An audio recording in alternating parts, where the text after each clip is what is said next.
ก้าวขานมานานตั้งหลาย10 ปีเสียงฮอนดินดอนแห่งนี้อุดมดีสุดพันละนาพระธาตุเสียงลมงามสมดังคำลือสาธาตุเก่าเข้าศาสนาวัดว่าหุ่งเรืองเรืองงามน้ำหนึ่งบ่ลืมเลยเจ้าคือสายใจห่วงสนถึงพาอาศัยสร้างเมืองฟ้าให้หลายสิ่งอำนวย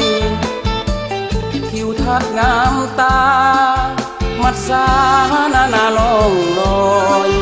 ยามแรงตาวินลับดอยเสียงบอยสอดจอยดังมา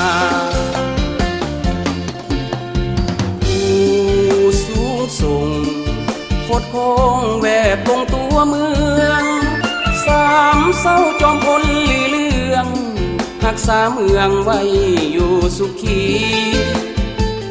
สร้างเผือกเจ้างามผู้ล้านอาถรรพ์มั่งมีเฮาสนอยู่กันทวนที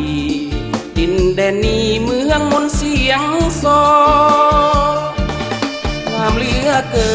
นเพลิดเพลินกับขานางนอนเสียงนกขันผวนซอนขานางนอนผูกมัดฝังใจทำขิงมิงควันทำโป่งคำตาดแลเย็นใสทำธนีทำฟอมงามหลายขอฝังใจเมืองเสียงหอน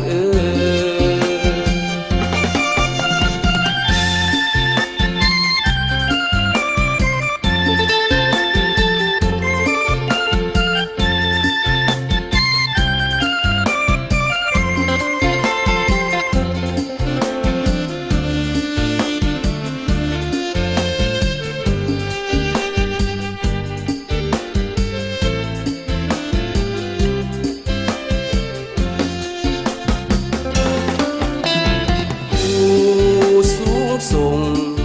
โคดโค้งแวดวงตัวเมืองสามเศร้าจอมพลลีเลืองรักษาเมืองไว้อยู่สุขีสร้างเผือกเจ้างามผู้ล้านอาถรรพ์มั่งมีเฮาสนอยู่กันทวนทีดินแดนนี้เมืองมนเสียงซองามเหลือเกินเพลิดเพลินกับขานางนอนเสียงนกขันผวนซอนขานางนอนผูกมัดฝังใจทำขิงมิงควันทำโป่งคำตาดแลเย็นใสทำธนีทำฟอมงามหลา